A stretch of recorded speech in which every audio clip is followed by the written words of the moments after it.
very happy to have the excellent John Jorgenson here, amazing guitar player who's played everything from country rock to gypsy jazz and everything in between. Just a amazing career. I understand you actually started your career right here at Disneyland. Well, that was one of my first, full-time musical jobs was at Disneyland. Yeah, and it was a great training ground. I mean, I did even there. I did everything. I think my first gig was like part of a show, like a rock show band kind of thing, and then I was in another kind of a show which I didn't like so much. But then I was playing bluegrass music and Dixieland music and gypsy jazz every day.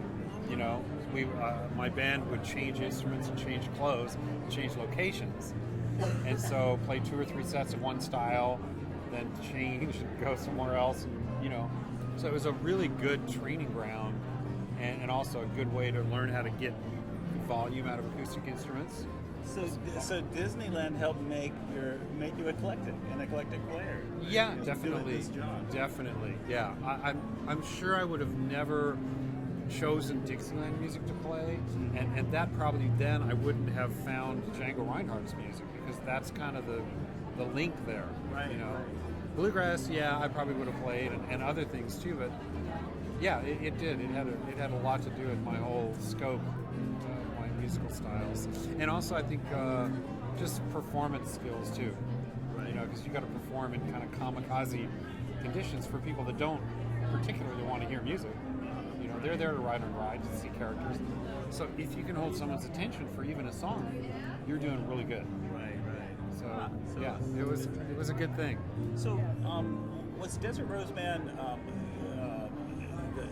the first big thing that you did that you got a lot of attention for? Yeah, that was the first thing that turned me from a local musician to a national and international. And how did you form that? You were one of the co-founders. Yeah, I had met Chris Hillman, and in fact, I met him here at NAMM in 1985, and he needed somebody in a group. Bernie Ledden had just left his group at the time, and he needed somebody to take Bernie's place.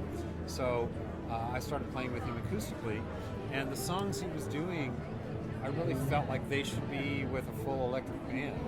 And I was pushing him towards that. And he'd already been in so many bands by that time. The Byrds, Manassas, the Flying Burrito Brothers, Souther Hillman Furay, McQueen Clarke Hillman. Like, he was like over it. Right. It's like, no, I don't want to do another thing like that.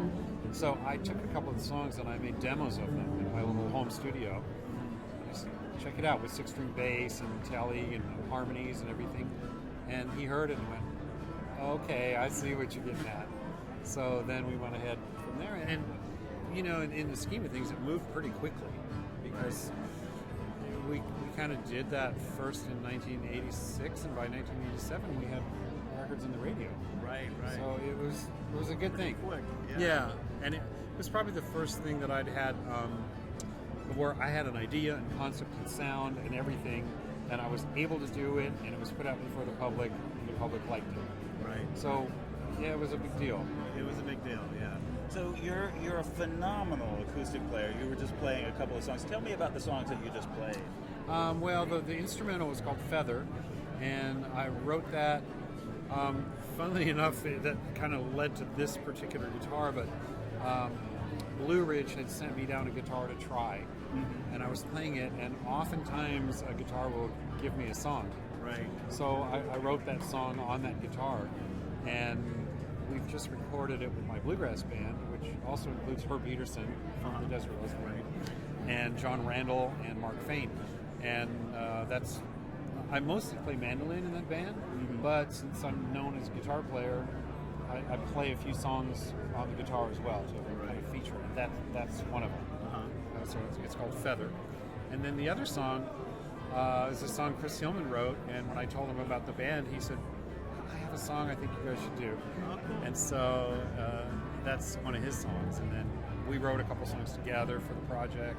I wrote also with J.D. Souther. John Randall is a great writer, and we've got a song he wrote with Guy Clarke. Oh, wow. We do a Rodney Crowell song. It's really... Songwriting heavyweights. Yeah, because my wife used to be a publisher, a music publisher, and she kept saying, bluegrass the lyrics are never good in bluegrass, you know. So Right. if you guys did an album that was good bluegrass harmony singing and picking, but with good lyrics, It would be so phenomenal. yeah. So with that in the back of my mind, it's like, okay, I'm gonna get the best songwriters that I know and get the best material that we can. So Tell me, you're here with Blueridge. Yeah. And this is a brand new, this is a prototype, isn't it? yes, it is. Tell us about this guitar, how it came about, and is it going to be available soon? Yeah, hopefully soon. It's been about a year in the making, the prototype.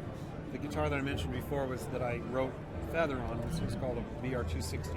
Right. Which is a rosewood, Adirondack top, dreadnought style guitar. And I just loved it. And I started thinking, oh, well, what if they did this or this? And I had one of my favorite guitars for playing bluegrass on was a Tokai Tony Rice model that I had bought in Japan in 1983.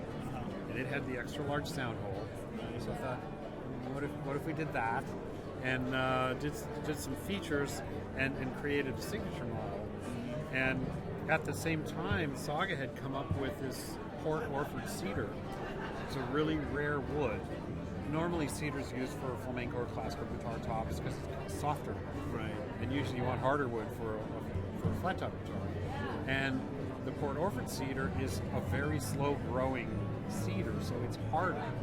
So it has some of the same qualities as the softer cedar, but also some of the same qualities as Adirondack. That you need in a flat. Yeah, and so the combination has been fantastic. It blooms like an old guitar. It looks like an old guitar and it's brand new. Yeah, yeah. I mean, literally, I saw it last night for the first time. Wow. And so some of these other design elements, you know, the Dalmatian tortoise pickguard and the binding, the visual elements. Here's your, you know, referring to the desert rose. Right. So the other thing is, you know, I had done a gypsy jazz signature model guitar with Saga. And traditionally, gypsy jazz guitars, it's preferable to have a laminated back and sides. Mm-hmm. The idea being that they would be rigid, and the top they'd have a rigid surface for the top to vibrate on. Right. So we experimented with this, doing the same type of laminate for the back and sides, which usually people think is a negative for a flat top guitar. Right. But so far, I'm really liking the results. Like it. With the combination with the Port Orford cedar and the large sound hole, it's not super different, but it's just different in good ways. Just that subtle difference that you want. Well, you know how, I don't know if you can hear, the unwound strings will still excite the top. Uh-huh. Usually you get kind of up in this register and you won't hear the body much anymore. Right. But right. this still maintains the same. I can totally hear it, yeah. There's hardly any difference between the wound and unwound, which is really unusual. It's rare. And I would have to say that's probably the top wood doing that. Right, right. So there'll be a few little cosmetic changes, I think. Is everybody going to get the rose? Yeah, definitely. Beautiful. We Head might stuff. scale it down just a little bit and get rid of these bushings so that it doesn't look quite as busy, you know. So Right. there's this type of things that you can't really tell till you see it Right. in person. Yeah. But the things that you can't change, like the tone and response, I'm already really happy with. So yeah, we will come out. There's going to be 3 different models. Uh-huh. The one with laminated back and sides, one with mahogany back and sides, and one with rosewood back and sides. So, and they'll all have slightly different visual, but they'll all have the same. The rose, or that'll be unifying, and they'll all have the Port Orford top and the enlarged sound hole. Okay. So, John, you just mentioned that you met Chris Hillman here, and that's kind of how Desert Rose started out. Tell me, you've been coming to NAMM for a long, long time. Yeah. What's your most bizarre, crazy, or memorable experience at a NAMM show? Well, you know, my father was a band director, and so I used to come with him, like when I was 10 years old. Oh, wow. And he would be coming mostly to buy music for his bands to play, and of course most of the booths were band instruments. You know, the only guitars or anything like that was Rickenbacker, Fender, and Gibson. You know, so I of course would go to those booths. You know, Not even Martin. I don't remember a Martin being there. It could have been, but like I said, the emphasis really was on on band. band instruments, and probably the reason why Rickenbacker and Fender was because they were from here. Right. So right. it wasn't expensive, to set up yeah. a booth or whatever. So I'd really been going since I was a kid, and then in January 1985, David Grisman was doing a signature model mandolin with Saga, a version of the Monteleone mandolin that he became known for. Well, I came in with a gypsy jazz guitar. I went to their booth and I saw David Grisman there, and I was a fan. So I introduced myself and I said, do you want to jam? And of course he did, because he'd been standing there by himself, hawking the mandolin or whatever. Right. And there happened to be a bass player there too, so we started jamming. And I knew he knew gypsy jazz, so we played Limehouse Blues and Sweet Georgia Brown. And so while we're doing that, up walks Chris Hillman and Al Perkins. And so they don't know that I've just only met Grisman like minutes ago, but I had instant credibility. Right. And so seeing me like that, right after that, Chris Hillman asked me to join his band. That's a pretty memorable moment. and I can really see like my career, it took a big turn there. Wow, so everything happened right in this city of Anaheim. Yep. Disneyland, Yep. NAMM, Yep. meeting Chris Hillman. Yeah. Great story. Yeah. Thanks so much for talking to us. Oh, it's my pleasure. Thank you for having me. Awesome. All right.